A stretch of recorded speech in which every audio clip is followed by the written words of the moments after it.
வணக்கம் நண்பர்களே, நீங்கள் பார்த்துக்கிட்டு மிஸ்டர் சாவேஜ் தமிழ்னா அவங்க ஸ்கொயர். ஸோ ஓகே புரியுது.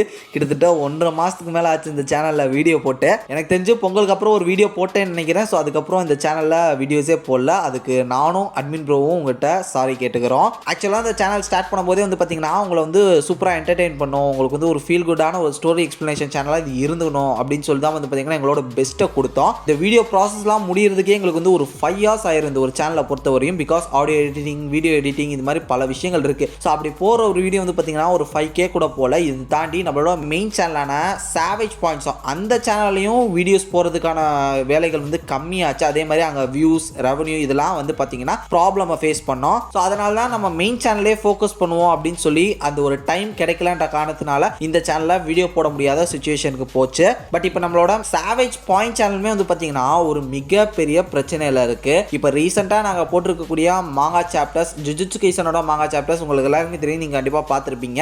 அதுல எங்க சேனலுக்கு வந்து பாத்தீங்கன்னா அப்படியே காப்பிரைட் ஸ்ட்ரைக் கொடுத்துட்டாங்க. கிளைம் கூட கொடுக்கல, ஸ்ட்ரைக் கொடுத்துட்டாங்க. அதே மாதிரி காட்ஜிலா விஸ் காங் அந்த படத்துல வந்திருக்கக்கூடிய லீக்டு இமேஜஸ் அப்படின்னு சொல்லி அதை வச்சு ஒரு வீடியோ போட்டோம். ஸோ அதில் நாங்கள் அதிகமான இமேஜஸ் கூட யூஸ் பண்ணியிருக்க மாட்டோம். அதுக்கு வந்து பார்த்தீங்கன்னா எங்களுக்கு ஸ்ட்ரைக் கொடுத்துட்டாங்க. இந்த WB யாருக்குமே நல்லது செய்ய மாட்டான் போல. அதில் இமேஜஸ் கூட நாங்கள் யூஸ் பண்ணலாங்க, அதை பற்றி பேசியிருப்போம், அதுக்குமே ஸ்ட்ரைக் கொடுத்துட்டான். இப்போ கிட்டத்தட்ட சாவேஜ் பாயிண்ட்ல 2 ஸ்ட்ரைக் வந்துருச்சு. இது போக இன்னொரு ஸ்ட்ரைக் வந்துச்சுன்னா நம்ம அட்மின் ப்ரோவோட 4 வருஷ உழைப்பு. ஸோ அவரோட கண்ணோட்டத்தில் அது வந்து ஒரு மிகப்பெரிய எம்பையர். அது வந்து 4 வருஷம் கஷ்டப்பட்டு அது வந்து அவ்வளோ பெரிய இடத்துக்கு வந்து பில்ட் பண்ணி கொண்டு வந்திருக்காரு. அந்த மொத்த ஜேர்னியுமே வந்து பார்த்தீங்கன்னா ஒரு நிமிஷத்தில் காணாம போயிடும். ஸோ இதன் காரணமாக கொஞ்சம் ரிஸ்கியான டாபிக்ஸ்லாம் அதை கவர் பண்ண வேணாம் அப்படின்னு சொல்லி வந்து பார்த்தீங்கன்னா அதில் இருக்கக்கூடிய பல வீடியோஸ் வந்து இப்போ நம்ம பிரைவேட் பண்ணிட்டோம். அதனால இனிமே ஜுஜுட்சு கைசன் மாங்காஸ்லாம் வந்து பார்த்தீங்கன்னா நம்ம மிஸ்டர் சாவேஜ் தமிழில் வரும். ஸோ அதை தொடர்ந்து இன்னைக்கு இந்த வீடியோவில் நம்ம 249 to 252, அதாவது இப்போ ரீசெண்டாக வந்திருக்கக்கூடிய மாங்கா சாப்டரான 252 வரையும் என்ன நடந்திருக்கு அந்த சாப்டர்ஸ் எல்லாத்தையும் தான் இன்னைக்கு இந்த வீடியோவில் பார்க்க போகிறோம். ஸோ இதை தாண்டி ஜுஜுட்சு கைசனோட தியரி, டிஸ்கஷன்ஸ் இதை பற்றியெல்லாம் வந்து பார்த்தீங்கன்னா நம்ம சாவேஜ் பாயிண்ட்ல பேசுவோம். அதை தாண்டி சாப்டர்ஸ் மட்டும் வந்து பார்த்தீங்கன்னா நம்ம மிஸ்டர் சாவேஜ் தமிழில் அப்லோட் பண்ணுவோம். அண்ட் சாவேஜ் பாயிண்ட் இப்போ கொஞ்சம் ரிஸ்கியான சுச்சுவேஷனில் இருக்குன்ற காரணத்தினால கொஞ்சம் ஒரு 90 days அந்த ஸ்ட்ரைக் எக்ஸ்பைரி ஆகிற வரையும் நாங்கள் கொஞ்சம் அதை வந்து சேஃப் பிளே பண்ணி தான் அவன் அந்த சேனலை பொறுத்த வரையும். அதனால் அதில் இருக்கக்கூடிய கண்டென்ட்ஸ்லாம் நாங்கள் நிறைய கிராஸ் செக் பண்ணி பொத்தி போட வேண்டியதாக இருக்குது. ஏன்னா இன்னும் ஒரு ஸ்ட்ரைக் வந்துச்சுன்னா அந்த சேனல் க்ளோஸ். ஸோ எங்களோட சுச்சுவேஷனை புரிஞ்சுக்குவீங்கன்னு நான் நம்புகிறோம். ஸோ அதனால் எப்பயும் போல உங்களோட சப்போர்ட்டை கொடுங்க. ஸோ இனி இந்த வீடியோவில் ஜுஜுட்சு கைசன் சாப்டர் 249 to 252 வரையும் என்ன நடந்திருக்குன்னு தான் பார்க்க போகிறோம். அதனால் இந்த வீடியோவை ஸ்கிப் பண்ணாமல் ஃபுல்லாக பாருங்கள். சரி, இப்போ வாங்க நம்ம வீடியோக்குள்ளே போகலாம். இந்த சாப்டர் ஸ்டார்ட் ஆகும்போதே யூட்டா வெர்சஸ் கெஞ்சக்கு அந்த ஒரு ஃபிளாஷ்பேக்ல இருந்து தான் ஸ்டார்ட் ஆகுது. இங்கே யூட்டா கெஞ்சக்குவோட தலையை வெட்டியிருப்பாரு. ஸோ நம்ம நிறைய பேர் என்ன நினைச்சிட்டு இருந்தோம்னா கெஞ்சக்கு செத்துருப்பாரு அப்படின்னு தான் நினைச்சிருப்போம். பட் கெஞ்சக்கு சாவலங்க. ஸ்டில் அவரோட தலையை தனியாக எடுத்ததுக்கு அப்புறமே அவர் உயிரோட தான் இருக்காரு. அவரோட பாடி மூலமா வந்து பாத்தீங்கன்னா ஏகப்பட்ட கர்ஸ்ட் ஸ்பிரிட்ஸ் அங்கே இறக்கி விடுறாரு நம்ம யூட்டா முன்னாடி. யூட்டா உடனடியா ரீகாட்ட சொல்லி இதெல்லாம் நீ கவனிச்சுக்க அப்படின்னு சொல்லி ரீகா இறங்கி அங்கே இருக்கக்கூடிய கர்ஸ் ஸ்பிரிட்ஸ் வந்து பயங்கரமா அட்டாக் பண்ணிருக்காங்க. அந்த டைம்ல இங்க கெஞ்சக்கு தன்னோட தலையை வந்து தூக்கிட்டு பறகுறாரு. அவரோட தலை மட்டும் இருந்தாலுமே அது வந்து வேலை செய்துங்க. அவர் பேசுறாரு, அவர் இன்னும் உயிரோட தான் இருக்காரு. ஏன்னா அந்த மண்டையில தானே அந்த கெஞ்சக்கோட ஒரு ஃபுல் பாடியே இருக்கு. அதனால வந்து பாத்தீங்கன்னா அவர் இங்க இருந்து தப்பிக்கிறாரு. அப்பதான் இங்க வந்து கல்லிங் கேம்ஸ்ல ஒரு புது ரூல்ஸ் வந்து வந்திருக்கு. அது என்னன்னா மெகிமி ஃபிஷிகிரோ அப்படின்றவர் ஹியூமன்ஸை டென்ஜனோட மெர்ஜ் பண்றதுக்கான அந்த ஒரு ப்ராசஸ் வந்து ஆக்டிவேட் பண்ண சொல்லியிருக்காரு அப்படின்ற மாதிரி சொல்லுது. இதை கேட்டு யூட்டா ஷாக்காக கெஞ்சக்கு ஒரு மரத்துல தொங்கிக்கிட்டே பேசுறாரு இந்த மாதிரி. ஓ யூட்டா, உனக்கு தெரியாதுல, நாங்க already the ritual of inheritance பண்ணி இப்போ டென்ஜனோட எம்பிரோவை வந்து சுக்கனாக்கு நான் சென்ட் பண்ணிட்டேன். இப்போ அந்த விஷயங்கள் ப்ராசஸ் எல்லாமே முடிஞ்சிருச்சுப்பா அப்படின்னு சொல்றாங்க. பார்த்தா டென்ஜனோட ஒரு குழந்தை ஃபார்ம், அதாவது பிரெக்னன்சி ஸ்டேஜ்ல வயிற்றுல குழந்தை வந்து சின்னதா ஒரு போர்ஷனா இருக்கும்ல, முழுசா உருவம் வந்து அடையிறதுக்கு முன்னாடி அந்த ஒரு போர்ஷன்ல டென்ஜனை காட்டுறாங்க. ஸோ அது வந்து சுக்கனாட்ட நான் சென்ட் பண்ணிட்டேன், ஓவராலா எல்லாம் முடிஞ்சு அவ்வளவுதான் அப்படின்னு சொல்லும் போது இங்க யூட்டா செம்ம கடுப்பாயி இங்க ப்ராப்பரா நம்ம கெஞ்சக்குவா கொல்றாரு. கரெக்டா அவரோட தலையில நெத்தியில ஸ்வாட இறக்கி இங்க ப்ராப்பரா நம்ம கெஞ்சக்குவா யூட்டா கொல்றாரு. சாக போறதுக்கு முன்னாடி கெஞ்சக்கு டகபாவை பார்த்து என்ன சொல்றாருன்னா, பல்லாயிரம் வருஷங்கள் கழிச்சு நான் செம்மையா சிரிச்சேன், செம்ம ஃபன்னா இருந்தேன், அதுக்கு காரணம் நீ தான் அப்படின்ற மாதிரி அவரை புகழ்ந்துட்டு சரி ஓகே இது ஓனர் அப்படின்ற மாதிரி அவரோட டெத்தை அவர் அக்செப்ட் பண்ணிக்கிற மாதிரி தான் இங்க காமிச்சு முடிக்கிறாங்க ஃபிளாஷ்பேக்கை. இப்போ இங்க வந்து கரெக்டா இப்போ கரண்ட் சுச்சுவேஷன்ல பேட்டில் போயிட்டு இருக்கிறத காட்டுறாங்க. இங்க யூட்டா சுக்கனாவை கவனிக்கிறாரு. அவனோட ரிவர்ஸ் கஸ்ட் டெக்னிக் மறுபடியும் நார்மல் பொசிஷனுக்கு வந்துருச்சு. இப்போ அவன் டொமைனும் யூஸ் பண்றதுக்கு அவன் ரெடி ஆயிட்டான். எல்லாம் என்னால தான் போச்சு போ. நான் அப்பவே சுக்கனாவை வந்து ஏத்து சண்டை போட வந்திருக்கணும். கெஞ்சக்கு தான் மெயின் ஹெட்டு, அவனை கொண்டுட்டா மொத்த பிளானுமே நாசமா போயிருச்சுன்னு நான் நினைச்சேன். பட் இல்லாம இப்படியும் ஒரு விஷயம் நடக்கும் நான் எதிர்பார்க்கல அப்படின்னு சொல்லி இங்க அவரே ப்ளேம் பண்ணிக்கிறாரு. நான் என்ன நினைச்சேன்னா கெஞ்சக்கு கொஞ்சம் மோசமானவன், அவன் நிறைய மக்களோட உயிரை எடுப்பான். ஃபர்ஸ்ட் இதை தாண்டி அவன் தான் மெயின் ஹெட், பிளான் பண்றவனு கூட. அவனை போட்டுட்டா கெஞ்சக்கு வந்து பிளானிங் எதுவும் இல்லாம ஒரு நடைப்பணமா மாறிடுவான். அதுக்கப்புறம் நம்ம சுக்குனா வந்து பாத்துக்கலாம் அப்படின்ற மாதிரி நினைச்சேன். பட் கெஞ்சக்கு இல்லைனாலும் சுக்குனா அவன் வேலையை கரெக்டா பண்றான் அப்படின்னு சொல்லிட்டு இங்க அவரே ப்ளேம் பண்ணி ஒரு மாதிரி திட்டிக்கிறாரு. கரெக்டா இங்க உங்களுக்கு பேட்டிலும் ஸ்டார்ட் ஆயிருச்சு. யூட்டா அவரோட கட்டானா எடுத்து நம்ம சுக்குனா மேல வீச சுக்குனா அதை பிடிச்சிட்டாரு. பட் பிடிச்சிட்டாருன்னா அந்த கட்டானாவை கையால ஸ்ட்ராங்கா பிடிச்சிட்டாரா அப்படின்னு பாத்தீங்கன்னா அதுதான் இல்ல, ஜஸ்ட் கையை அதை நோக்கி வச்சிருக்காரு. நடுவில் ஒரு பெரிய கேப், அங்க ஸ்குவாட் வந்து பாத்தீங்கன்னா அவர் ஸ்கின்ல படாம இருக்கா, அது அவர் அப்படி பிடிச்சிருக்காராம். எனக்கு நான் ஆல்ரெடி சொல்றேன்ல, மாங்கால எனக்கு பிடிக்காத விஷயமே இதுதான். என்னன்னா நமக்கு பார்க்கும்போது அவர் பிடிச்சிருக்க மாதிரி தெரியும், பட் அவர் பிடிக்கல, அது இப்படிதான் நடந்திருக்குன்றத எடிட்டர் எக்ஸ்பிளைன் பண்றாரு. அந்த கட்டானாவை வாங்கி உருவி போட இங்க யூட்டா அவரோட வயிற்றுலே குத்துறாரு. அதாவது அவரோட செகண்ட் மவுத்லேயே வந்து பாத்தீங்கன்னா ஒரு பஞ்ச் வைக்கிறாரு. இப்போ இங்க சுக்குனாக்கும் யூட்டாக்கும் பேட்டில் பயங்கரமா போயிட்டு இருக்கு. இந்த கேப்ல ரீகாவே நம்ம யூட்டா இறக்கி விட்டு இவங்க ரெண்டு பேரும் சேர்ந்து சுக்குனாவை போட்டு பொழந்துகிட்டு இருக்காங்க. அப்பதான் நம்ம யூட்டா அவரோட டொமைனை அங்க போடுறாரு. அந்த டொமைனோட பேர் என்னன்னா ட்ரூ அண்ட் மியூச்சுவல் லவ் அப்படின்னு சொல்லப்படுது. அந்த டொமைன் பாக்குறதுக்கே பயங்கரமா இருக்குங்க. சுத்தி நிறைய கட்டானா ஸ்வாட்ஸ்லாம் அப்படியே சொருகிட்டு இருக்கு. ஆப்போசிட்ல யூட்டாவும் சுக்குனாவும் நிக்கிறாங்க. பார்க்கவே கொலா மாசா இருக்கு. இங்க சுக்குனா யூட்டாவோட டொமைன்ல இருந்து தப்பிக்க ஹலோ விஸ்கர் பாஸ்கெட் அந்த டெக்னிக்கா அங்க போறாரு. பட் நம்ம யூட்டா என்ன பண்றாருன்னா தின் ஐஸ் பிரேக்கர் டெக்னிக்கை வச்சு அதை வந்து ஹிட் பண்றாரு. ஆக்சுவலா இந்த டெக்னிக்கை யூரோட் வந்து நம்ம யூட்டா அதை காப்பி பண்ணியிருப்பாரு. ஸோ அந்த டெக்னிக்கை வச்சு இங்க அட்டாக் பண்றாரு. இங்க யூட்டா அவரோட டொமைனை போட்டு நம்ம சுக்குனாவை போட்டு பொழந்துகிட்டு இருக்காரு. சுக்குனா இப்போ லைட்டா யோசிக்க ஆரம்பிக்கிறாரு. மெகிமியோட அந்த ஒரு மெமரிஸ் மூலமா இவன் யார் என்னன்றது மூலம் அப்ப தெரிஞ்சுக்க ஆரம்பிக்கிறாரு. ஆகா இவன் காப்பி பண்றான்ப்பா, நிறைய டெக்னிக்கா நிறைய கர்ஸ் டெக்னிக்ஸை வந்து காப்பி பண்ணி அட்டாக் பண்றான் அப்படின்னு சொல்லிட்டு இவருக்கு தெரிய வருது. இங்க சுக்குனாலாம் வந்து பாத்தீங்கன்னா ஒரு மூஞ்சில ஏகப்பட்ட காயங்கள்ங்க, அப்படியே மூஞ்சியெல்லாம் செதஞ்சிருக்கு. ஆக்சுவலா இந்த டொமைன் எக்ஸ்பான்ஷனை பத்தி என்ன சொல்றாங்கன்னா இதன் மூலமா அன்லிமிட்டட் ஆஃப் கர்ஸ் டெக்னிக்ஸ், அதாவது சுத்தி இருக்கக்கூடிய நிறைய அந்த ஒரு சாசர்ஸோட கர்ஸ் டெக்னிக்ஸ் எல்லாத்தையுமே வந்து பாத்தீங்கன்னா காப்பி பண்ணி இங்க டிஃப்ரெண்டா சுக்குனாவை வந்து அட்டாக் பண்ணலாமா இவரு. லைக் இந்த டொமைன் எக்ஸ்பான்ஷனை பொறுத்தவரை அது வந்து பார்ட் ஆஃப் ரூல்ஸ் அப்படின்ற மாதிரி சொல்லப்படுது. அப்படின்னும் போது இங்க இவர் எல்லா கர்ஸ் டெக்னிக்ஸையும் யூஸ் பண்ணுவாராம். லைக் ஏஞ்சலோட கர்ஸ் டெக்னிக் இது மாதிரி எல்லாத்தையுமே இங்க வச்சு சுக்குனாவை அட்டாக் பண்றாரு. இப்போ இங்க யூஜியும் வந்துட்டாரு. இப்போ யூஜி ரெடியா இருக்காரு. அந்த சோலை தனியா பிரிச்சு மெகிமியோட பாடியை ரெக்கவர் பண்றதுக்காக அவரோட ஃபைனல் அட்டாக்கை யூஸ் பண்றதுக்காக இங்க யூஜி நிக்க சுக்குனா பாராட்டாருங்க. நான் உன்னை டம்மி நினைச்சேன், ஆனா நீ நிரூபிச்சிட்டடா நீ யாருன்னு. இப்ப புரியுது நீ எதுக்கா இங்க இருக்க, உன்னோட ரோல் என்னன்னு எனக்கு புரியுது. சாரே செய்க தரமான செய்க அப்படின்ற மாதிரி இங்க சுக்குனா நிக்கிறாரு. இதோட இந்த சாப்டர் 249 முடிஞ்சிருச்சு. Hello friends, welcome to savage point. So எனக்கு இந்த டாப்பிக்கில் எதை பற்றி பார்க்க போகிறோம்னா ஜுஜுட்சு கைசனோட 250th சாப்டர் ஃபைனலாக வந்துருச்சு. லாஸ்ட் சாப்டரில் நம்ம யூட்டாவோட டொமைனில் சுக்குனா மாட்டியிருப்பாரு. அதோட இந்த சாப்டர் முடிஞ்சிருக்கும். இன்னைக்கு இந்த சாப்டரில் வந்து பார்த்தீங்கன்னா யூட்டாவோட டொமைனை ஃபுல்லாக எக்ஸ்ப்ளோர் பண்ணியிருக்காங்க. இதை தாண்டி சுக்குனா எந்த அளவு வீக்காக இருக்காரு, ஸோ இவங்க ரெண்டு பேர்கிட்ட மாட்டிக்கிட்டு அவர் ஃபைனலாக என்ன ஆனாருன்னு சொல்லி பார்த்தீங்கன்னா ஃபுல்லாக பேட்டில் ஃபோக்கஸ் பண்ணி வேற லெவலில் இருக்குது இந்த ஒரு சாப்டர். சரி ஓகே ஃப்ரெண்ட்ஸ், இந்த வீடியோவை ஸ்கிப் ஆனால் ஃபுல்லாக பாருங்க. சரி இப்போ வாங்க நம்ம வீடியோக்குள்ளே போகலாம். சாப்டரோட ஸ்டார்டிங்லேயே யூட்டாவோட டொமைன்னா என்ன, அது எப்படி ஆக்ட் ஆகுன்றத ஃபுல்லா நமக்கு எக்ஸ்பிளைன் பண்றாரு நரேட்டர். யூட்டாவோட இந்த டொமைன் வந்து பாத்தீங்கன்னா ஸ்பெஷல் கிரேட் டொமைன் சொல்றாரு. ட்ரூ அண்ட் அத்தெட்டிக் லவ் அப்படின்னு சொல்லி இந்த டொமைனுக்கு வந்து பேர் வச்சிருக்காங்க. ஆக்சுவலா இந்த டொமைன்ல இருக்கும்போது வந்து பாத்தீங்கன்னா யூட்டாவால எப்பேற்பட்ட கர்ஸ் டெக்னிக்கா இருந்தாலும் காப்பி பண்ணி அதை வந்து யூஸ் பண்ண முடியும். தென் இவங்க இருக்கிற இடத்த சுத்தி நிறைய கட்டானாஸ் இருக்குல்ல, இந்த கட்டானாஸ்ல வந்து பாத்தீங்கன்னா கர்ஸ் டெக்னிக்ஸ் இருக்கும். ஸோ எதுல என்னென்ன கர்ஸ் டெக்னிக்ஸ் இருக்குன்னு சொல்லி யூட்டாக்கு கூட தெரியாது. அந்த கட்டானாவை யூஸ் பண்ணும்போது தான் அவருக்கே தெரிய வரும். இதுல என்ன ஒரு சின்ன டிராபேக் என்னன்னா அந்த கர்ஸ் டெக்னிக் இருக்கக்கூடிய கட்டானாவை யூஸ் பண்ணிட்டார்னா அதுக்கப்புறம் அதுல கர்ஸ் டெக்னிக் இருக்காது, அது வந்து யூஸ் அண்ட் த்ரோ மாதிரி தான். பட் இதுல இருக்கக்கூடிய இன்னொரு அட்வான்டேஜ் என்னன்னா அவரை சுத்தி ஏகப்பட்ட கட்டானாஸ் இருக்குன்றனால அந்த கட்டானாஸ்ல பல கர்ஸ் டெக்னிக்ஸும் இருக்கு. இதனால ஈஸியாவே இவர் சுக்குனாவை அட்டாக் பண்ணலாம். தென் இது வந்து பாத்தீங்கன்னா ஒரு ஷியூர் ஹிட் டொமைன் அப்படின்றத வந்து மென்ஷன் பண்ணிட்டாரு.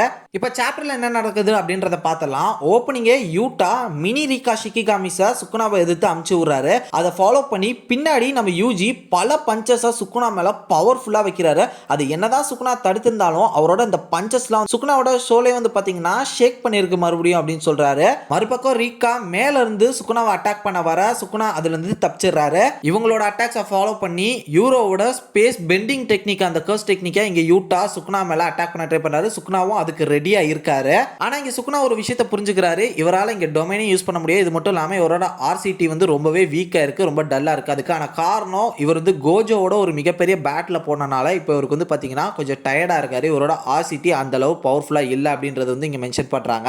இப்போ கிட்டத்தட்ட சுக்குனாவோட அந்த கர்ஸ்ட் எனர்ஜியுமே நம்ம யூட்டாக்கு ஈக்குவலா தான் இருக்கான். இப்போ சுக்குனாவால அவரோட அந்த கட்டிங் ஸ்லாஷ் டிஸ்மேண்டில் டெக்னிக்கை போட முடியாது. அப்படி அதை போட்டா அவரால் வந்து பாத்தீங்கன்னா ஹாலோ விஸ்கர் பேஸ்கெட் அந்த டெக்னிக்கை போட முடியாது. ஏதாவது ஒன்று தான் இப்போ அவரால் யூஸ் பண்ண முடியும். இங்க ரீகா யூஜியை ஒரு மிசைல் மாதிரி பாத்தீங்கன்னா சுக்குனாவை நோக்கி லான்ச் பண்ணுது. அந்த கேப்ல அங்க யூட்டா சுக்குனாவோட பயங்கரமா சண்டை போட்டு இருக்காரு. அப்போ யூட்டா அட்டாக் பண்ற ஸ்வாட சுக்குனா தடுத்து இருந்தாலுமே பின்பக்கம் மிசைல் மாதிரி செம்ம ஃபாஸ்டா வந்து ஒரு கிக்க யூஜி சுக்குனா மேல வைக்கிறாரு. அது மறுபடியும் சுக்குனாவோட சோலை வந்து பாத்தீங்கன்னா ஷேக் பண்ணுது. இந்த இடத்துல அடிக்கும் போது தான் யூஜி வந்து ஒரு விஷயத்தை ரியலைஸ் பண்றாரு.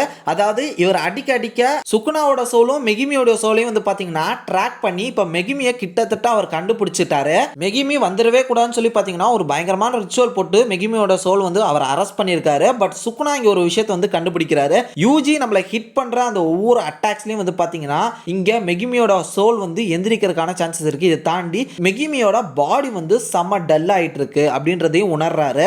அவரோட கர்ஸ்ட் எனர்ஜி கர்ஸ் பவர் இதெல்லாமே கொஞ்சம் கொஞ்சமா யூஜி அட்டாக் பண்ணும்போது டிராப் ஆகுது அப்படின்றத ரியலைஸ் பண்ணி இவங்க ரெண்டு பேரையும் எப்படியாவது சமாளிக்க பாக்குறாரு. மறுபக்கம் யூட்டா வந்து பாத்தீங்கன்னா இனுமாக்கியோட ஸ்பீச் கர்ஸ் டெக்னிக்கை வச்சு நம்ம சுக்குனாவை ஃப்ரீஸ் பண்றாரு. இதை கரெக்டா பயன்படுத்திக்கிட்டு ரீகா சுக்குனாவை மூச்சு விட கூட ஒரு கேப் விடாம அந்த அட்டாக்கை கரெக்டா யூட்டிலைஸ் பண்ணி பல பஞ்சஸை கொடுத்து சுக்குனாவை பல அடி தூரம் வந்து பாத்தீங்கன்னா அடிச்சு தூக்கி எறியுது ரீகா. இதையும் மிஸ் பண்ணாம நம்ம யூஜி அண்ட் யூட்டா இவங்க ரெண்டு பேரும் சேர்ந்து மறுபடியும் செகண்ட் ரவுண்டா இறங்கி சுக்குனாவை போட்டு பொளந்து எடுக்கிறாங்க.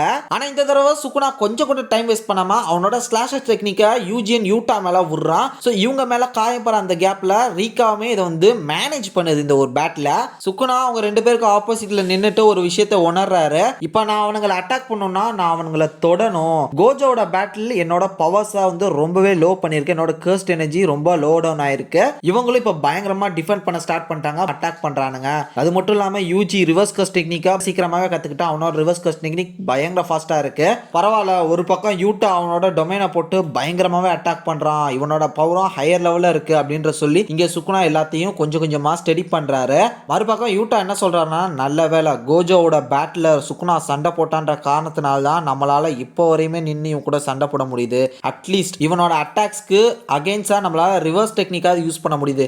இல்லனா இமிடியேட்டாவே நம்ம மேல ஸ்லாசஸை போட்டு கொஞ்ச நேரத்திலே நம்ம கொண்டிருப்பான். இப்போ அவன் டயர்டா இருக்கான்ற காரணத்தினால தான் அவனோட அட்டாக்ஸ் நம்ம மேல அவ்வளோ பலமா உள்ளல. நமக்கு ரிவர்ஸ் கர்ஸ் டெக்னிக் யூஸ் பண்றதுக்கு டைம் கிடைக்குது அப்படின்னு யூட்டா சொல்ல, கொஞ்சம் கூட டைம் வேஸ்ட் பண்ண வேணாம், சீக்கிரம் முடிச்சிடலாம் அப்படின்னு சொல்லி யூஜி சொல்றான். ஏன்னா யூட்டா சொல்றதை உணர்ந்து யூஜி லைட்டா பயப்படுறான். இனி நம்ம கொஞ்சம் கூட டைம் வேஸ்ட் பண்ணக்கூடாது, சீக்கிரம் எவ்வளவு சீக்கிரமா அதை முடிக்க முடியுமோ முடிச்சிடணும் அப்படின்னு சொல்றான் யூஜி. இங்க யூட்டா சார்லஸோட கர்ஸ் டெக்னிக்கை வந்து யூஸ் பண்றாரு. அதாவது ஒரு சில நிமிஷங்களுக்கு முன்னாடி என்ன நடக்க போகுதுன்றதை இங்க ப்ரிடிக்ட் பண்ணி சுக்குனாவோட கிக்கர்ஸ் என்ன, சுக்குனாவோட பஞ்சஸ் எப்படி இருக்க போகுது, இது எல்லாத்தையுமே ப்ரிடிக்ட் பண்ணி அதுக்கு கவுண்டர் அட்டாக் பண்ணி சுக்குனாவோட ஃபேஸ்லயே நம்ம யூட்டா கிக் பண்றாரு. இங்க சுக்குனா கொஞ்சம் கொஞ்சமா எண்ணிட்டு இருந்திருக்காரு போல யூட்டா என்ன டெக்னிக்லாம் யூஸ் பண்றான்னு. ஏஞ்சலோட ஜாக்கப் லேடர், யூரோட ஸ்பேஸ் பெண்டிங் டெக்னிக், த்ரூவோட ஷிகிகாமி, சினிமாக்கியோட ஸ்பீச் கர்ஸ் டெக்னிக், இது மட்டும் இல்லாம இப்ப ஃபைனலா சார்லஸோட கர்ஸ் டெக்னிக் யூஸ் பண்ணியிருக்கான் அப்படின்றத இங்க ஒரு கண்டுபிடிக்கிறாரு.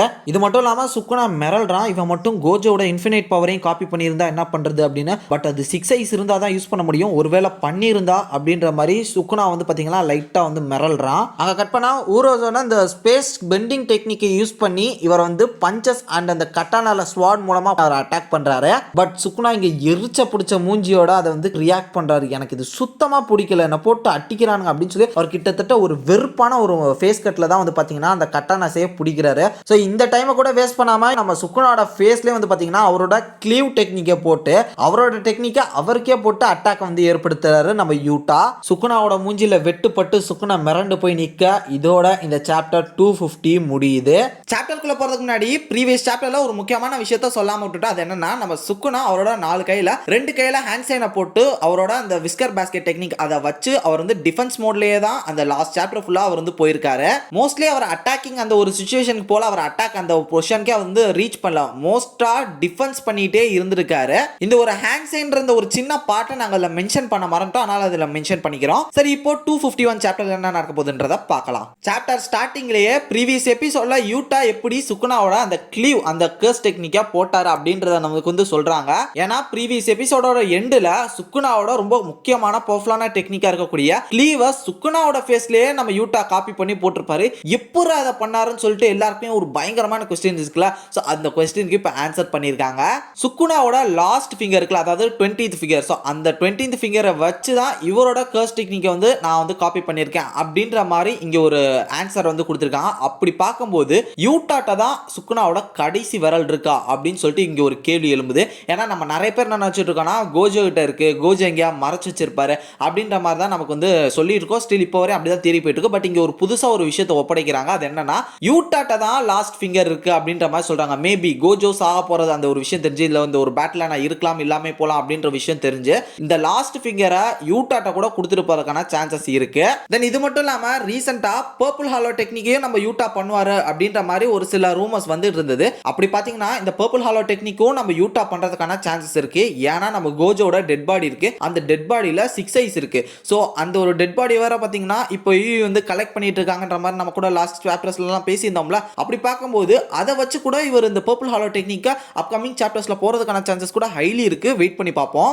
யூஜி அண்ட் யூட்டா இவங்க ரெண்டு பேரும் சுக்குனாவா க்ளோஸ் ரேஞ்ச் அந்த ஒரு அட்டாக்ஸ் மட்டும் தான் இப்போ குறி வச்சு அடிச்சிட்டு இருக்காங்க. முக்கியமா யூஜி என்ன செய்யறாருன்னா தன்னோட ரத்தத்தை வந்து பாத்தீங்கன்னா சுக்குனாவோட மூஞ்சில துப்புறாரு. யூஜி தனக்குள்ளே சொல்லிக்கிறாரு இதுதான் கடைசி சான்ஸ் சுக்குனாவை டிஃபீட் பண்றதுக்கும் மெகிமி ஃபுஷிரோவை மறுபடியும் கொண்டு வரதுக்கும் அப்படின்னு சொல்லி அவருக்குள்ள அவரே பேசிக்கிறாரு. மறுபக்கம் ரீகா நம்ம சுக்குனாவை பிடிச்சுக்கிறாங்க. நம்ம யூஜி பயங்கர ஃபோர்ஸா வந்து ஒரு கிக்கு கொடுக்குறாரு. இந்த ஒரு அட்டியெல்லாம் வாங்கிட்டு சுக்குனா ரியலைஸ் பண்றாரு மெகிமியோட பாடி வந்து பாத்தீங்கன்னா டல் ஆகிட்டே இருக்கு. அதாவது அந்த சோலும் இந்த சோலும் வந்து பாத்தீங்கன்னா ஒரு கனெக்டிவிட்டில இருந்து மிஸ் ஆகுது. இதே மாதிரி இன்னும் கொஞ்ச நேரம் போச்சுன்னா மெகிமியோட சோல் வந்து முழிச்சுக்கிறதுக்கான சான்சஸ் இருக்கு அப்படின்ற ஒரு விஷயத்தை இங்க சுக்குனா உணர்றாரு. அதாவது என்ன சொல்ல வராங்கன்னா ஓவராலா எல்லாம் கை மீறி போயிட்டு இருக்கு சுக்குனாக்கு அப்படின்ற மாதிரி ஷார்ட்டா நமக்கு மென்ஷன் பண்ண வராங்க.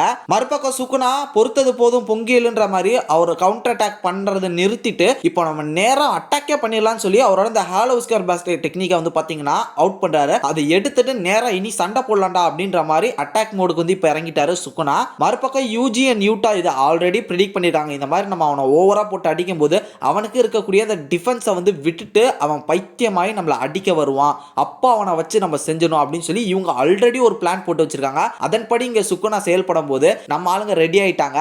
இங்க தான் யூட்டா ஒரு விஷயத்தை நோட்டீஸ் பண்றாரு. அதாவது சுக்குனா கொடுக்குற அந்த ஸ்லாஷஸோட பவர் வந்து இப்ப கம்மியாயிடுச்சுன்ற தைரியத்துல இப்ப பயமே இல்லாம சுக்குனா கூட நெருங்கி சண்டை போட நம்ம யூட்டா போயிட்டு இருக்காரு. நம்ம யூட்டா சுக்குனா கிட்ட போய் சுக்குனாவோட ஒரு கையை வெட்ட நம்ம யூஜி என்ன செய்யறாருன்னா ஆல்ரெடி அவரோட ஃபேஸ்ல ஒரு பிளட் துப்புனார்ல, சோ அதை வச்சு ஒரு டெக்னிக்கை யூஸ் பண்ணி அந்த ஒரு பிளட்டை வந்து வெடிக்க வைக்கிறாரு. அப்போ நம்ம சுக்குனாவோட மூஞ்சியே வெடிக்குது. ஏன்னா யூஜி துப்புன ரத்தம் சுக்குனாவோட ஃபேஸ்ல தானே இருக்கு. அப்படி பார்க்கும்போது இது ஒரு எக்ஸ்ப்ளோசிவ் மாதிரி வெடிச்சு நம்ம சுக்குனாவோட ஃபேஸ் வந்து பாத்தீங்கன்னா செதஞ்சு போகுது. அப்போ ஒரு சின்ன ஃபிளாஷ்பேக்கை காட்டுறாங்க. அவங்களோட டீம்கிட்ட யூஜி என்ன எக்ஸ்பிளைன் பண்ணிட்டு இருக்காருன்னா இந்த மாதிரி அவங்களோட சோல் என்னதான் பின்னி பிணைஞ்சிருந்தாலும் அது வந்து ஒரு சோல் இல்ல, அது தனித்தனி தான். இதனால கண்டிப்பா அதை தனித்தனியா பிரிச்செடுக்க முடியும்ன்ற நம்பிக்கை எனக்கு இருக்கு அப்படின்ற மாதிரி யூஜி சொல்ல, மறுபக்கம் ஹானா என்ன சொல்றாங்கன்னா அப்படி உன் பிளான் படி நடக்கும்னா என்னோட டெக்னிக் அதாவது ஏஞ்சலோட டெக்னிக் வந்து இதுக்கு வந்து ஒரு சரியான கர்ஸ் டெக்னிக்கா அமையும், இது வந்து ஒரு குட் மேட்சா இருக்கும் அப்படின்ற மாதிரி சொல்றாங்க.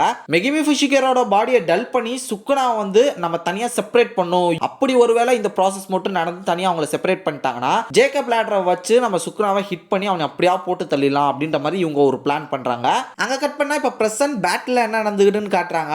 நம்ம ரீகா யூஜி இவங்க ரெண்டு பேரும் சுக்குனாவோட ஆமை வந்து பிடிச்சுக்கிறாங்க. மறுபக்கம் யூட்டா ஏஞ்சலோட அந்த ஜேக்கப் லேடர் அந்த ஒரு கர்ஸ் டெக்னிக் வச்சு பயங்கரமான ஒரு அட்டாக்கா சுக்குனா மேல கொடுக்குறாரு.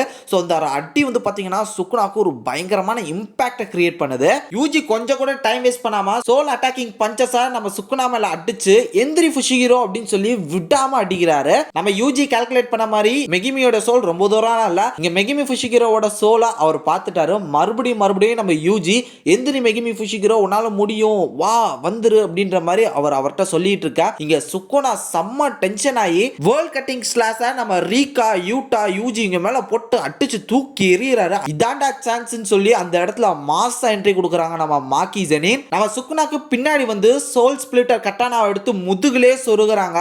சொருகி நம்ம மாக்கிய மாசா காட்டுறாங்க. இதோட இந்த சாப்டர் 251 முடியுது. Hello friends, welcome to savage point. So இன்னைக்கு இந்த டாப்பிக்கில் அதை பற்றி பார்க்க போகிறோம்னா ஜுஜுட்சு கைசன் சாப்டர் 252ஓட லீக்ஸ் வந்து இன்னைக்கு வந்துருச்சு.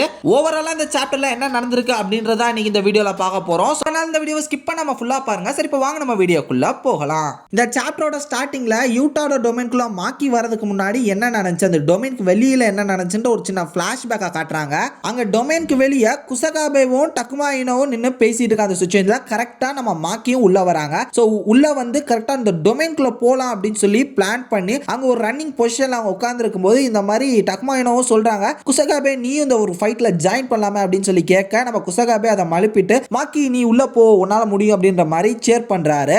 மாக்கி உள்ள போறதுக்கு ரெடியா இருக்க அந்த சிச்சுவேஷன்ல கூட வந்து பாத்தீங்கன்னா குசகாபே என்ன சொல்றாருன்னா, யூட்டா கரெக்டா நமக்கு சிக்னல் கொடுப்பான், அந்த டைம்ல சுக்குனா கொஞ்சம் வீக்கா இருப்பான், அதனால கொஞ்சம் வெயிட் பண்ணலாமே அப்படின்ற மாதிரி கேட்கும் போது மாக்கி அந்த டொமைன்குள்ள போறதுக்காக ட்ரை பண்ணும்போது அந்த டொமைன் வந்து பாத்தீங்கன்னா பிளாஸ்ட் ஆகிற மாதிரி வெடிக்குது. ஸோ அங்கேருந்து ப்ரெசென்ட் டைம்ல என்ன காட்டுறாங்க, இந்த மாதிரி அந்த டொமைனே பிரேக் ஆகுது. ஒரு பக்கம் வந்து பார்த்தீங்கன்னா யூட்டா மேலே அந்த ஒரு ஸ்லாஷ் வந்து பார்த்தீங்கன்னா பயங்கரமாக பட்டு அவர் வந்து சீரியஸான ஒரு சுச்சுவேஷனில் இருக்காரு. அந்த டைமில் ரீகா யூட்டாவை கேட்ச் பண்ணிட்டு அங்கேருந்து பயங்கர ஃபாஸ்ட்டாக மூவ் ஆகுது. அந்த டைமில் ரீகா வந்து பார்த்தீங்கன்னா அழுகுது. ஆக்சுவலி இதை நம்ம வந்து 251 சாப்டரோட தியரிஸ் டிஸ்கஷன் இதை பற்றி பேசும்போதே நான் அந்த மாதிரி சொல்லியிருப்பேன். யூட்டா ரீகா இவங்க ரெண்டு பேருக்குள்ள ஒரு மிகப்பெரிய எமோஷனல் டச் இருக்கு. அது அப்கமிங் சாப்டர்ஸ்ல வந்து பார்த்தீங்கன்னா பயங்கரமாக இருக்கும். யாரோ ஒருத்தருக்கு ஏதோ ஆக போகுது, இதனால இன்னொரு பக்கம் இருக்கிறவங்க வந்து பார்த்தீங்கன்னா பயங்கரமா கஷ்டப்பட போறாங்க அப்படின்ற மாதிரி நான் பேசியிருப்பேன். ஸோ அது வந்து பார்த்தீங்கன்னா இந்த சாப்டர்ல தான் நடக்குது. இப்படி ரீகா யூட்டா தூக்கிட்டு போற அந்த சுச்சுவேஷன்ல கரெக்டா உள்ள பூந்து இவங்க வந்து பார்த்தீங்கன்னா வேற ஒரு இடத்துக்கு ஹீல் பண்றதுக்காக டெலிபோர்ட் பண்றாரு. அந்த டைம்ல தான் கரெக்டா நம்ம மாக்கி அவங்களோட சோல் ஸ்பிளிட்டர் கட்டானா வச்சு நம்ம சுக்குனாவோட முதுகுலே வந்து பார்த்தீங்கன்னா இறக்கி இருப்பாரு. அது கிட்டத்தட்ட அவரோட நெஞ்சையுமே தொலைச்சிருச்சு. யூட்டா அங்க இருந்து போறதை பார்த்த மாக்கி இதுதான் கரெக்டான சுச்சுவேஷன் சொல்லி உள்ள இருக்கிற ஸ்வாட அப்படியே கீழே இறக்கி அவனை பப்பாதியா பிரிச்சிடலாம் அப்படின்னு சொல்லிட்டு கத்தி கீழே இறக்குறது தெரிஞ்சுக்கிட்ட சுக்குனா அங்க இருந்து உடனடியா எஸ்கேப் ஆகுறாரு. அந்த அட்டாக்ல இருந்து தப்பிச்சு வந்த சுக்குனா சொல்றாரு, இந்த மாதிரி யூட்டா வேணுக்குனே தான் அவன் டொமைனை வந்து பிரேக் பண்ணியிருக்கான். ஸோ வெளியே இருக்கக்கூடிய அவனோட டீம்மேட்ஸ் உள்ள வரணுன்றதுக்காக அந்த ஒரு சிக்னலை கொடுக்கணுன்றதுக்காக தான் யூட்டா அவனோட டொமைனை பிரேக் பண்ணியிருக்கான் அப்படின்னு நம்ம சுக்குனா சொல்றாரு. அதுக்கு அடுத்த ஷாட் நரேட்டர் நமக்கு ஒரு விஷயத்தை எக்ஸ்பிளைன் பண்ணியிருக்காரு. இந்த மாதிரி மாக்கி அவங்களோட சோல் ஸ்பிளிட்டர் கட்டானா வச்சு நம்ம சுக்குனாவை குத்திருக்காங்களா, இது வந்து பாத்தீங்கன்னா நார்மல் ஆர்சிடியை வச்சு சீக்கிரமா இது ஹீல் பண்ண முடியாது. என்னதான் மற்ற சாசர்ஸ்க்கு இது கஷ்டமான விஷயமா இருந்தாலும் நம்ம சுக்குனாக்கு இது ஈஸி தான். பிகாஸ் அவரால் சோலை மேனிபுலேட் பண்ண முடியும், அவரால் சோல் கூட பேச முடியும், பார்க்க முடியும். இப்படி ரொம்ப பவர்ஃபுல்லான ஒரு நாலேஜபிளான பர்சனா நம்ம சுக்குனா இருக்கான்ற காரணத்தினால டெஃபினட்டா இது அவருக்கு ஒன்றும் அவ்வளோ பெரிய இம்பாக்டா கொடுத்துருக்காது. கூடி சீக்கிரம் அவர் வந்து கொஞ்சம் கொஞ்சமா இதுல இருந்து ஹீலும் ஆயிருவாரு. ஸோ அங்கே கட் பண்ணா மாக்கி சுக்குனா இவங்களுக்குள்ள இந்த பேட்டில் போயிட்டு இருக்க அதே டைம்ல கரெக்டா நம்ம யூஜியும் வந்து பாத்தீங்கன்னா ஃபுஷிகிரோ இது இதோட முடியல, நான் உன்னை காப்பாற்ற வரேன் அப்படின்னு சொல்லி முடிஞ்சளவு செம்ம ஃபாஸ்டா ஓடி வந்துட்டு இருக்கும்போது டக்குன்னு ரத்த வாந்தி எடுக்கிறாரு. அவரால் சுத்தமா முடியல. ரத்த வாந்தி எடுத்து கீழே விழுகும் போது யூஜி அவனோட ஆர்சிடியை கத்துக்கிட்ட கொஞ்சம் மாசங்களே இவ்வளோ தடவை ஆர்சிடி யூஸ் பண்ணி தொடர்ந்து ஆர்சிடி யூஸ் பண்ணி இந்த பேட்டில் கான்ஸ்டன்டா அவர் ஃபைட்டை வந்து பண்ணிட்டே என்ற காரணத்தினால வந்து பாத்தீங்கன்னா இப்போ அவரோட பாடி கிட்டத்தட்ட வீக் ஆயிருச்சுன்னு நம்ம வந்து எடுத்துக்கலாம். பிகாஸ் அவரால் சுத்தமா முடியல. அந்த டைம்ல சோசோ ஒரு பக்கத்துல வந்து இந்த மாதிரி சொல்றாரு, நீ கொஞ்சம் பொறுமையா இரு, முதல்ல நீ உன்னை ப்ராப்பரா ஹீல் பண்ணிக்க, பிளட் உன்னோட உடம்புல இருக்கக்கூடிய எல்லா வெசல்ஸ்க்கும் ஒழுங்கா ப்ராப்பரா சர்க்குலேட் பண்ணு, கொஞ்சம் பொறுமையா இருந்து ஹீல் ஆகிறதுக்கு டைம் எடுத்துக்க அப்படின்னு சொல்லி நம்ம சோசோ சொல்றாரு. அங்க கட் பண்ணா இங்க நம்ம சுக்குனாக்கும் மாக்கிக்கும் வந்து பாத்தீங்கன்னா ஃபைட் ஸ்டார்ட் ஆயிடுச்சு. இந்த ஒரு சாப்டரோட ஸ்டார்டிங்ல இருந்தே வந்து பாத்தீங்கன்னா சுக்குனா வந்து டிஃபென்ஸ் மோட்ல இல்லாம ஃபுல்லா அஃபென்ஸ் மோட்லயே இறங்கி நம்ம மாக்கி கூட பயங்கரமான பேட்டில் இறங்கி இருக்காரு நம்ம சுக்குனா. மறுபக்கம் மாக்கியுமே வந்து பாத்தீங்கன்னா அவங்களோட சோல் ஸ்பிளிட்டர் கட்டானா வச்சு நம்ம சுக்குனாவை வெட்டுறதுக்கு ட்ரை பண்ணாலுமே அந்த அட்டாக்ஸ்ல இருந்து ஈஸியாவே நம்ம சுக்குனா டக்கு டக்குன்னு எஸ்கேப் ஆகி மாக்கியோட ஸ்வாடை வந்து பாத்தீங்கன்னா கையை வச்சு பிடிச்சிடுறாரு. இங்க டென்ஷனை மாக்கி அந்த ஸ்வாடோட சேர்த்து நம்ம சுக்குனாவை தூக்கி வீச ட்ரை பண்ணும்போது சுக்குனா பறந்து போயிட்டு இருக்க அந்த டைம்லயே வந்து பாத்தீங்கன்னா ட்வின் மீட்டியர் டெக்னிக்கை நம்ம மாக்கி மேல போடுறாரு. சுக்குனா போட்ட அந்த ஸ்லாஷஸ்ல பில்டிங்கோட பீசஸ்லாம் வந்து பாத்தீங்கன்னா நம்ம மாக்கி மேல வந்து விழுக அந்த டைம்ல மாக்கியில இருந்து எஸ்கேப் ஆக ட்ரை பண்ணாலுமே அந்த பில்டிங் பீசஸ்லாம் அவங்க முகத்துல வந்து அவங்க கண்ணை மறைக்க இந்த சிச்சுவேஷனை கரெக்டா பயன்படுத்திக்கிட்டு நம்ம சுக்குனா மறைமுகமா ஒரு சில ஸ்லாஷஸ் வந்து பாத்தீங்கன்னா மாக்கி மேல போட்டு அட்டாக் பண்ணலாம் ட்ரை பண்ணும்போது அந்த அட்டாக்ஸ்ல இருந்துமே வந்து பாத்தீங்கன்னா நம்ம மாக்கி தப்பிச்சிடுறாங்க. சோ அந்த அட்டாக்ஸ்ல இருந்து தப்பிச்சு நம்ம மாக்கி நம்ம சுக்குனா ஆப்போசிட்ல வந்து நிக்க இங்க நம்ம சுக்குனா என்ன சொல்றாருன்னா, இந்த மாதிரி மாக்கி கூட சண்டை போறது கொஞ்சம் டிஃபிகல்ட்டா இருக்கு, ஏன்னா இவன் நான் யூஸ் பண்ண போற டெக்னிக்ஸ்லாம் கணிச்சு அது வந்து ஈஸியா அதுல இருந்து எஸ்கேப் ஆகிடுறா. இதுக்கு முன்னாடி நான் சண்டை போட்ட மற்ற சாசரஸ் விட இவ வந்து கொஞ்சம் பவர்ஃபுல்லாவே இருக்கா. லைக் ஷிபியா இருக்கல மகாராவா கூட நான் சண்டை போடும்போது எந்த அளவு ஒரு கஷ்டத்தை நான் சந்திச்சேனோ அந்த அளவு ஒரு டஃப் கொடுக்குறா இவளும் அப்படின்ற மாதிரி நம்ம சுக்குனா வந்து மாக்கியை பிரைஸ் பண்றாரு. இது மட்டும் இல்லாம இங்க எடிட்டர் இன்னொரு விஷயத்தையும் கன்ஃபார்ம் பண்றாரு. இங்க நம்ம மாக்கி குத்துன அந்த ஒரு காயம் வந்து பாத்தீங்கன்னா ஸ்டில் இப்போ வரையுமே ஹீல் ஆகல. அங்க நீங்க பாத்தீங்கன்னாலே தெரியும் அவரோட நெஞ்சில ஒரு மிகப்பெரிய ஹோல் இருக்கு. ஐ மீன் கத்தி வச்சு குத்துன அந்த ஒரு இடம் நல்லாவே தெரியுது. அங்க இருந்து ரத்தம் கூட வந்து பாத்தீங்கன்னா லீக் ஆகுது. இங்க என்ன சொல்றாருன்னா, நம்ம சுக்குனா வந்து அவரோட கர்ஸ் டெக்னிக்கை வச்சுதான் இங்க அவரோட அந்த இதயத்தை துடிக்க வச்சுக்கிட்டு இருக்காரு அப்படின்ற மாதிரி சொல்றாரு. லைக் ஸ்டார்டிங் சீசன்ல இந்த மாதிரி யூஜியோட நெஞ்சுக்குள்ள கையை விட்டு அவரோட இதயத்தை எடுத்ததுக்கு அப்புறமும் ஸ்டில் யூஜி எப்படி உயிரோடு இருந்தார் நமக்குள்ள ஒரு கேள்வி இருக்கும்ல. சோ அது வந்து இங்க நமக்கு ஆன்சர் கொடுக்குறாங்க. சோ இந்த மாதிரி அந்த கர்ஸ் டெக்னிக்கை வச்சுதான் வந்து பாத்தீங்கன்னா அங்க இறந்து போற சிச்சுவேஷன்ல இருக்கக்கூடிய அந்த ஒரு இதயத்தையும் வந்து பாத்தீங்கன்னா இவர் வந்து துடிக்க வைக்கிறாரு. ஸோ ஸ்டில் இப்போ வரையும் அப்படிதான் அவர் அலைவா இருக்காரு. இங்க அடுத்த ஷாட்ல பாத்தீங்கன்னா மாக்கிக்குமே அது தெரிஞ்சிருச்சு. ஹார்ட் பீட் அப்படி இதை வச்சு தான் துடிக்க வச்சுட்டு இருக்க, இதை வச்சுக்கிட்டே நீ கூட சண்டை போட்டு ஜெயிச்சிருவியா அப்படின்ற மாதிரி மாக்கி கேட்க, நம்ம சுக்குனா சொல்றாரு எனக்கு இதெல்லாம் ஜுஜுபிமா அப்படின்ற மாதிரி சொல்றாரு. மறுபக்கம் நம்ம உராமையும் ஹக்காரியும் பாத்தீங்கன்னா பேட்டில் இருக்காங்க. அவங்க ரெண்டு பேரும் ஒரு பக்கம் சண்டை போட்டுட்டு இருக்காங்க. அந்த டைம்ல ஹக்காரி சுக்குனாவை பத்தி என்ன சொல்றாருன்னா, ஆக்சுவலா சுக்குனா அவனோட ட்ரூ ஃபார்ம்ல இருக்கான், ஸோ இந்த டைம்ல பயங்கர பவர்ஃபுல்லா இருக்கான் அப்படின்ற மாதிரி தான் நான் நினைச்சேன். பட் இப்போ அவனோட பிரசன்ஸை பார்க்கும்போது எனக்கு தெரிய வருது அவன் வந்து வீக்கா இருக்கான், அவனோட கர்ஸ் டெக்னிக்ல இருந்து எல்லாமே இப்போ ட்ரெயின் ஆயிருக்கு, ஸோ அவன் ரொம்ப வீக்கா இருக்கான் அப்படின்ற மாதிரி உராமைட்ட சொல்றாங்க. அப்படியே ஹக்காரி என்ன சொல்றான்னா, போற போக்க பார்த்தா இந்த பேட்டில் எங்களுக்கு சாதகமாக தான் போகும் போல, ஈஸியாவே நாங்க சுக்குனாவை பீட் பண்ணிடுவோம் நினைக்கிறேன் அப்படின்ற மாதிரி உராமையை பார்த்து ஹக்காரி சொல்ல, பதிலுக்கு உராமை என்ன சொல்றாங்கன்னா, உன் கர்ஸ் டெக்னிக் மாதிரியே நீ பயங்கர ஸ்டூபிடா தான் இருக்க, நீங்க எல்லாம் அவரை பார்த்து தப்பு கணக்கு போட்டீங்க கண்ணா, எங்க மாஸ்டர் ஒன்றும் அந்த அளவு சாதாரணமான ஆள்லாம் இல்ல, அவர் அவ்வளவு அசால்ட்டாலாம் உங்களால தோக்கடிக்க முடியாது, எனக்கு தெரிஞ்சு கோஜா அளவுக்கு அதுக்கப்புறம் நடந்த பேட்டில் யாருமே அந்த அளவு பெஸ்டா பர்ஃபார்மே பண்ணல, ஸ்டில் இப்போ வரையுமே வந்து பாத்தீங்கன்னா அவர் உங்க கூட விளையாண்டுட்டு தான் இருக்காரு, என்னதான் அவர் அடி வாங்குற மாதிரி தெரிஞ்சாலும் அவர் வீக்கா இருக்கிற மாதிரி தெரிஞ்சாலுமே ஸ்டில் இப்போ வரையுமே அவரோட ட்ரூ ஃபார்மை உங்களுக்கு காட்டல, மாவனே அந்த ஃபார்மை மட்டும் காட்டினா நீங்க தாங்க மாட்டீங்க அப்படின்ற மாதிரி உராமை சொல்ல, கீழே இருக்கக்கூடிய ஷாட்ல நம்ம சுக்குனா வந்து பாத்தீங்கன்னா ஒரு மான்ஸ்டர் மாதிரி பயங்கர பல்ஜா ஒரு நியூ ஃபார்மா அன்லாக் பண்ற மாதிரி அவரோட கண்ணெல்லாம் அப்படியே க்ளோ ஆக இதோட இந்த 252 சாப்டர் வந்து முடிஞ்சிருக்கு. ஆக்சுவலி இந்த ட்ரூ ஃபார்ம் அப்படின்னு அவங்க எதை சொல்ல வராங்கன்னா, ஹியானாரா காலத்துல வந்து நம்ம சுக்குனா எப்படி இருந்தாரோ அதே ஃபார்முக்கு அப்கமிங் சாப்டர்ஸ்ல அவர் வந்துருவாரோ அப்படின்ற மாதிரியான ஒரு ஹிண்ட் கொடுத்து இந்த சாப்டர் வந்து முடிச்சிருக்காங்க. ஸோ ஸ்டில் இந்த சாப்டர் வந்து பாத்தீங்கன்னா நம்ம எதிர்பார்த்த மாதிரி போலனாலுமே இப்போ வரையுமே ஒரு டார்க்கரான ஒரு ஸ்டோரி தான் இருக்கு. நம்ம யூஜி இல்ல யூட்டா வந்து பாத்தீங்கன்னா ஒரு சீரியஸான சுச்சுவேஷன்ல இருக்காரு, அவர் எப்படி வரப்போறாருன்னு இப்போ நமக்கு தெரியல, ஒரு கேள்விக்குறி தான். இப்போ ப்ராப்பரா சுக்குனா கூட ஒரு டஃப்பான பேட்டில் கொடுக்கறதுக்கு எந்த ஒரு ஆப்பனண்ட்டுமே இல்லாத ஒரு சுச்சுவேஷன்ல இப்போ சுக்குனா வந்து பாத்தீங்கன்னா அவரோட பவர் லெவலை இன்னும் ஜாஸ்தி பண்ணி இன்னும் பவர்ஃபுல்லா வராரு. ஆக்சுவலி ஸ்டார்டிங்ல இந்த சாப்டர் படிக்கும்போது லைட்டா எனக்கு டிசப்பாயிண்ட் ஆன மாதிரி ஒரு ஃபீல் இருந்தது. அதுக்கான காரணம் என்னன்னா, நம்ம எப்பயும் போல பிளைண்டா எந்த விதமான ஒரு பெரிய எக்ஸ்பெக்டேஷனும் இல்லாம இந்த சாப்டர் படிச்சிருந்தா கண்டிப்பா நமக்கு எப்பயும் போல ஃபுல்ஃபில்லா இருக்கும். பட் இடையில இந்த ஒரு ஃபேன் மேடு ஒரு சில லீக்ஸ்லாம் வந்து நம்மளை கொஞ்சம் ஹைப் ஏற்றி விட்டாங்க, கோஜோ யூஜியோட டொமைன் அது இதுன்னு, அதெல்லாம் பார்த்துட்டு இது பார்க்கும்போது தான் லிட்டரலி கொஞ்சம் டிசப்பாயிண்ட் ஆன மாதிரி இருந்தாலுமே ஸ்டில் இது வந்து ஒரு டீசென்ட்டான ஒரு சாப்டர் தான். இல்லை நிறைய ஸ்டோரி ஃபோக்கஸ் பண்ணி போயிருக்காங்க. ஸ்டில் இப்போ வரையுமே பேட்டில் மட்டுமே நோக்கி போயிட்டு இருந்ததை தாண்டி இதில் கொஞ்சம் கதைகளும் நவுந்திருக்கு, ஒரு சில ஃப்ளாஷ்பேக் போர்ஷன், இது மட்டும் இல்லாமல் நம்ம சுக்குனாவோட ஆசிட்டி லெவல், இது மாதிரி நிறைய விஷயங்கள் டெக்னிக்கலாக நமக்கு எக்ஸ்பிளைன் பண்ணியிருக்காங்க. ஸோ அப்கமிங் சாப்டர் எப்படி இருக்குன்றத நம்ம பேசலாம் தொடர்ந்து. அண்ட் ஆல்சோ நான் ஆல்ரெடி சொன்ன மாதிரி நம்ம சாவேஜ் பாயிண்ட் சேனலில் 2 காப்பிரைட் ஸ்ட்ரைக் வந்துருச்சு. ஸோ அதனால இனிமே அதில் ரிஸ்கியான டாபிக்ஸ் எதுவும் போட வேணாம் அப்படின்ற ஒரு முடிவில் இருக்கும். அதனால மிஸ்டர் சாவேஜ் தமிழும் இனிமே நிறைய வீடியோஸ் இந்த சேனல்லையும் வரப்போகுது. அது தொடர்ந்து உங்களோட சப்போர்ட்டை எப்பயும் போல கொடுங்க. ஸோ கண்டிப்பாக நிறைய பேர் டிராகன் பால் எபிசோட்ஸ் கேட்பீங்க, எங்களுக்கு புரியுது. பட் இப்போதைக்கு இல்லைனாலும் கூடி சீக்கிரம் கண்டிப்பாக நாங்கள் அதையும் கவர் பண்ணுவோம். பிகாஸ் நான் வந்து ஃபுல் டைம் யூடியூபர் இல்லை, நான் வந்து பர்சனலாக ஒர்க் போயிட்டு இருக்கேன். அது போக எனக்கு இருக்கக்கூடிய ஃப்ரீ டைம், நான் ஒர்க் முடிச்சுட்டு வந்திருக்கக்கூடிய ஃப்ரீ டைமில் தான் வந்து பார்த்தீங்கன்னா நீங்கள் இப்போ பார்த்துட்டு இருக்க எல்லா கண்டென்ட்ஸையுமே நான் பேசி தந்துகிட்டு இருக்கேன். இதன் காரணமாக டிராகன் பால் எபிசோட்ஸ் கண்டிப்பாக வரும், கொஞ்சம் வெயிட் பண்ணுங்க, டைம் எடுத்து பண்ணாலும் பெஸ்ட்டாக பண்ணுறோம். ஆனால் ஆல்ரெடி சொன்ன மாதிரி இனிமே ஜுஜுட்சு கைசனோட சாப்டர்ஸ்லாம் வந்து பார்த்தீங்கன்னா இந்த சேனலில் வரும். அதுக்கான டிஸ்கஷன் நிறைய தியரி பிரேக் டவுன்ஸோ அதெல்லாம் வந்து பார்த்தீங்கன்னா நம்ம சாவேஜ் பாயிண்ட் சேனலில் வரும். அதே மாதிரி இன்னும் நிறைய கண்டென்ட்ஸ் வந்து மிஸ்டர் சாவேஜ்லேயும் வரப்போகுது. அதனால எப்பயும் போல உங்களோட சப்போர்ட்டை கொடுங்க. சரி, ஓகே, அடுத்த ஒரு இன்ட்ரெஸ்டிங்கான வீடியோவில் நாளைக்கு வந்து உங்களுக்கு மீட் பண்ணுறேன். அது ஒரு tata bye bye, take care from A Square.